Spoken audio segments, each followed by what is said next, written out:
Kisah dimulai dengan Gary Lane, mantan anggota PBB, yang tinggal bersama istrinya Karin Lane, serta dua putri mereka, Rachel Lane dan Constance Lane. Pagi itu mereka berencana pergi berlibur, namun di perjalanan, mereka terjebak dalam kemacetan yang sangat panjang. Saat mereka tengah asik mengobrol di dalam mobil, tiba-tiba sebuah motor patroli melintas dan menyenggol spion mobil mereka. Gary segera keluar untuk melihat apa yang sebenarnya terjadi. Tanpa diduga, sebuah ledakan besar terjadi tidak jauh dari tempat mereka. Kepanikan pun langsung menyebar. Seorang petugas patroli berteriak, meminta Gary segera kembali ke dalam mobil. Namun sebelum petugas itu selesai berbicara, sebuah truk menabraknya dari belakang. Terkejut dengan situasi yang kacau, Gary cepat-cepat mengikuti truk tersebut. Truk itu menabrak semua kendaraan di depannya, membuka jalan di tengah kemacetan. Saat Gary terus mengikuti truk itu, sebuah mobil lain tiba-tiba menabrak mobil mereka. Beruntung, Gary dan keluarganya tidak mengalami luka apapun. Belum jelas apa yang sebenarnya terjadi di sana, namun warga semakin panik. Gary segera menyuruh keluarganya untuk naik ke sebuah mobil van yang ditinggalkan pemiliknya. Dari situ, Gary sempat melihat sesuatu yang mengerikan. Seorang perempuan yang tampak seperti kehilangan kendali menghantam-hantamkan kepalanya ke kaca mobil yang terisi banyak penumpang. Ketika kacanya akhirnya pecah, perempuan itu langsung menggigit salah satu penumpang hingga orang tersebut tak sadarkan diri. Beberapa saat kemudian, orang yang tergigit itu bangun kembali, namun dengan mata dan tingkah laku yang aneh. Ia lalu mulai membentur-benturkan kepalanya ke kaca mobil. Melihat situasi semakin kacau, Gary langsung berusaha kabur dari sana. Dalam perjalanan, mobil Gary sempat diserang oleh orang yang sudah terinfeksi, tetapi berhasil ia atasi.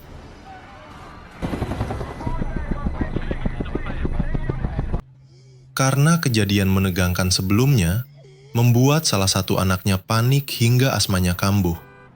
Gary pun menepikan mobil. Karim mencoba mencari obat asma, tapi tidak menemukannya. Akhirnya mereka memutuskan untuk mencari apotik terdekat. Di saat bersamaan, Gary mendapat telepon dari temannya, Thierry. Ia mengatakan bahwa pemerintah sangat membutuhkan Gary, dan ia akan menjemput Gary sekeluarga dalam 1 jam ke depan. Tak lama kemudian, mereka tiba di sebuah mart. Gary masuk untuk mencari obat, sementara Karin mengambil makanan dan minuman. Saat mencari obat, Gary dihadapkan pada seseorang yang menodongkan pistol. Namun ternyata orang tersebut bukan penjahat. Ia justru membantu Gary mengambilkan obat asma dan obat-obatan lain yang diperlukan. Saat hendak pergi, Gary mendengar teriakan anaknya. Ia keluar dan mendapati Karin hampir diserang oleh 2 pria bejat. Karena gagal melancarkan aksinya, salah satu pria itu malah menembak ke arah Gary. Akhirnya Gary terpaksa melawan dan menghabisi pria tersebut. Keluar dari apotik, Gary berencana menuju sebuah gedung dan menghubungi Thierry agar menjemput mereka di sana. Namun karena suatu alasan, Thierry hanya bisa datang saat matahari terbit. Mau tidak mau, Gary dan keluarganya harus bertahan sampai waktu penjemputan tiba. Dalam perjalanan menuju gedung itu, mereka terus dikejar oleh para terinfeksi hingga akhirnya sampai di sebuah kamar yang dihuni oleh keluarga Latin. Mereka tidak bisa berbahasa Inggris, namun anak mereka yang bernama Thomas bisa menjadi penerjemah. Gary sekeluarga pun beristirahat di sana malam itu. Saat matahari mulai terbit, Gary bersiap menuju atap untuk penjemputan. Ia mengajak keluarga Latin itu untuk ikut, namun mereka memilih tetap tinggal. Dengan segala persiapan yang ada, Gary dan keluarganya akhirnya berangkat menuju atap gedung.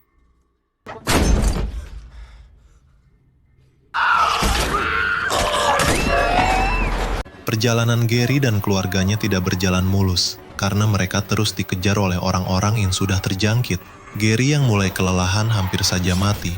Namun untung, Thomas datang menyelamatkannya. Karena Thomas datang seorang diri, sudah bisa dipastikan bahwa ayah dan ibunya kemungkinan besar telah terinfeksi. Di atap gedung, Karin kemudian memberi sinyal di titik penjemputan. Tak lama kemudian, helikopter datang dan 2 tentara langsung membantu Gary menahan para terinfeksi.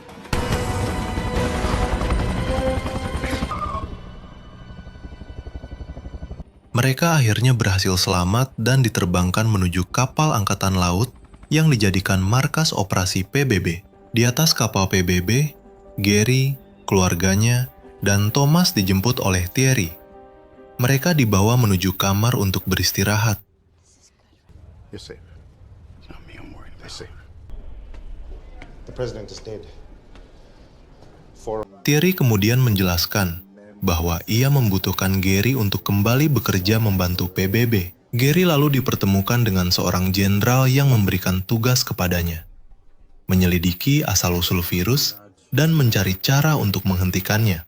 Beberapa hari sebelumnya, PBB menerima email dari Korea Selatan yang berisi kata zombie. Itulah awal mula penamaan untuk orang-orang yang telah terinfeksi. Sang jenderal juga menjelaskan bahwa semua orang yang berada di kapal ini adalah orang yang keahliannya sangat dibutuhkan. Bila Gary menolak membantu, ia dan keluarganya harus dipulangkan ke Philadelphia. Kejam, namun itulah pilihan yang ada. Demi keselamatan keluarganya, Gary akhirnya menerima tugas itu. Ia dikirim bersama ahli virus bernama Dr. Andrew Vesbach beserta beberapa tentara menuju Korea Selatan. Sesampainya di sana, Gary sempat menegur sang dokter karena terlihat jelas bahwa ia belum pernah memegang senjata sama sekali. Ketakutan Gary terbukti.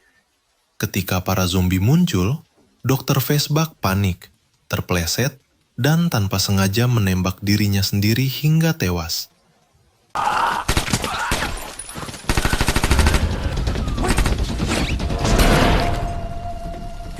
Harapan untuk mengetahui asal virus hampir hilang. Beberapa saat kemudian, pasukan Amerika muncul dan menyelamatkan mereka. Gary dibawa ke basis pertahanan Amerika di wilayah tersebut. Di sana ia meminta informasi tentang email yang mengandung kata zombie. Para tentara menjelaskan bahwa wabah ini bermula dari seorang dokter yang menangani pasien pertama. Lalu dokter itu menggigit semua orang di ruangan itu hingga semuanya berubah menjadi zombie. Gary juga bertemu seorang mantan agen CIA yang ditahan di tempat itu. Kita sebut saja si tahanan. Ia mengatakan bahwa ada 2 negara yang berhasil mengendalikan wabah, Korea Utara dan Israel. Korea Utara mengambil langkah ekstrim dengan mencabut seluruh gigi penduduknya. Sementara Israel membangun tembok raksasa untuk menahan zombie. Karena Gary tidak ingin kehilangan giginya, ia memilih pergi ke Israel untuk menemui Jurgen Warmbrunn. Bermodalkan informasi itu, Gary dan 2 anggota tim yang tersisa berangkat menuju Israel. Sebelum pergi, Gary menyempatkan menelpon Karin. Meski sinyal buruk, setidaknya Karin bisa mendengar suara suaminya dalam keadaan selamat.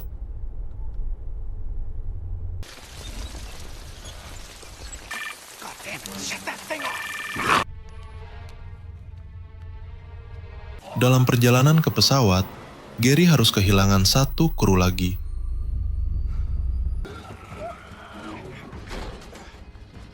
Lanjut hanya dengan pilot, Gary akhirnya tiba di Israel. Di sana ia bertemu Jurgen, yang menjelaskan bagaimana ia mengetahui lebih dulu tentang ancaman ini. Ternyata ada rekaman percakapan dari India yang menyebutkan bahwa orang-orang di sana berperan melawan mayat hidup. Sehingga Jurgen segera mengusulkan pembangunan tembok raksasa. Jews refused to believe they could be sent to concentration camps. It's patient zero from India. That's the problem. Setelah itu, Gary dan Jurgen melihat kondisi di dalam kota. Banyak pendatang masuk, tetapi semuanya diawasi sangat ketat.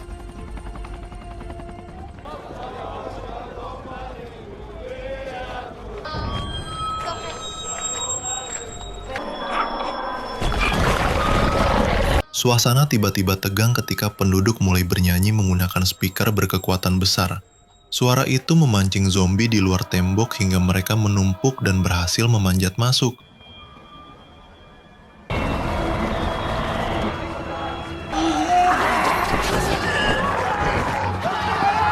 Para zombie menyebar dengan cepat dan mulai menggigit warga.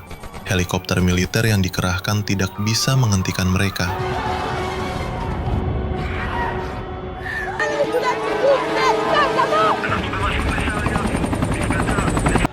Gary berlari menyelamatkan diri bersama beberapa tentara.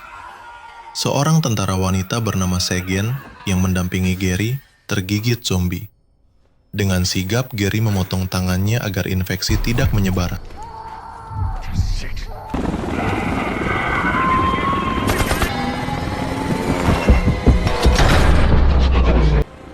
Mereka melanjutkan perjalanan menuju bandara.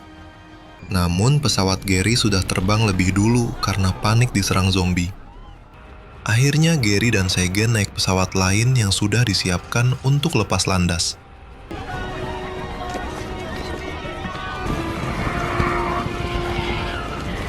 Di dalam pesawat, Gary merawat Segen agar lukanya tidak terinfeksi. Gary menghubungi Thierry dan memintanya mencari fasilitas riset kesehatan terdekat.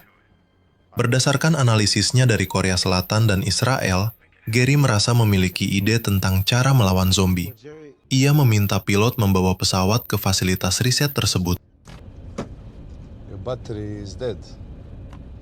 Our final approach to Cardiff Airport in Wales. All Europe. Namun suasana tenang itu berubah ketika ternyata ada penumpang yang terinfeksi naik ke pesawat. Orang itu menggigit penumpang lain dan kekacauan terjadi.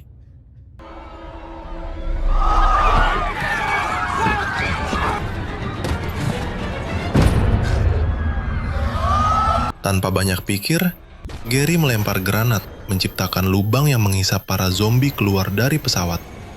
Sayangnya, pesawat kehilangan kendali dan harus mendarat darurat. Sesaat sebelum pendaratan, Gary diserang oleh satu zombie yang tersisa. Beberapa detik kemudian, pesawat jatuh dengan keras di wilayah Wales. Gary pingsan, namun kemudian terbangun dalam kondisi luka parah. Tak lama Segen muncul, dan mereka berdua berjalan menuju fasilitas riset militer terdekat.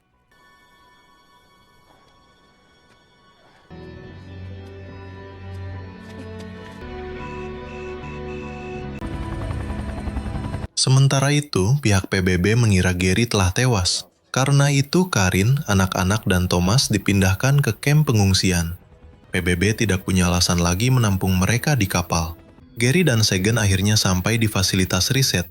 Namun segera setelah masuk, Gary pingsan karena kehilangan banyak darah.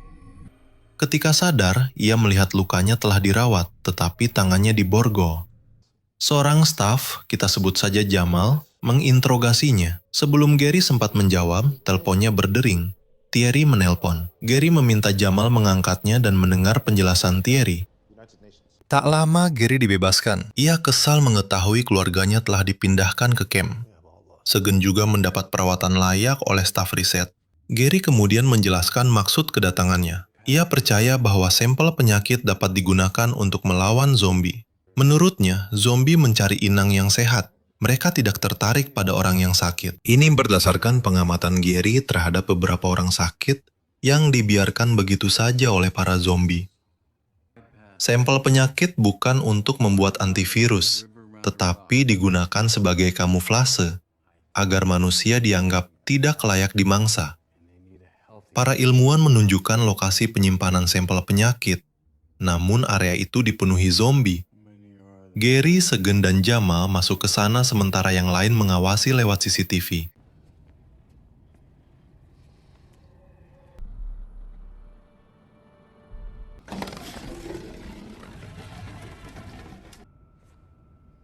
Awalnya semua berjalan lancar, hingga Jamal tanpa sengaja membuat suara dan menarik perhatian zombie.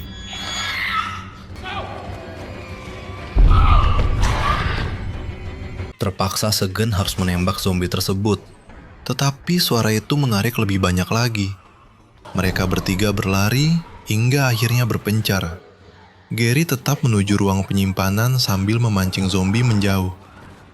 Ia berhasil mencapai ruang sampel penyakit, sementara Segen dan Jamal kembali ke ruang kontrol. Namun Gary tak bisa keluar, karena ada satu zombie berdiri tepat di depan pintu.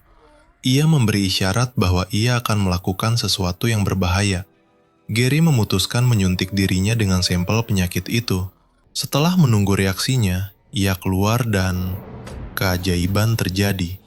Zombie itu tidak menyerangnya, seolah tidak mengenali Gary sebagai mangsa. Untuk memastikan, Gary membuat suara keras. Para zombie berlari ke arahnya, namun tidak menggigitnya sama sekali. Dengan tenang, Gary berjalan melewati mereka. Para ilmuwan dan staf di CCTV terkejut. Mereka baru saja menyaksikan cara untuk bertahan hidup dari zombie. Beberapa hari kemudian, kabar tentang metode kamuflase penyakit menyebar ke seluruh dunia.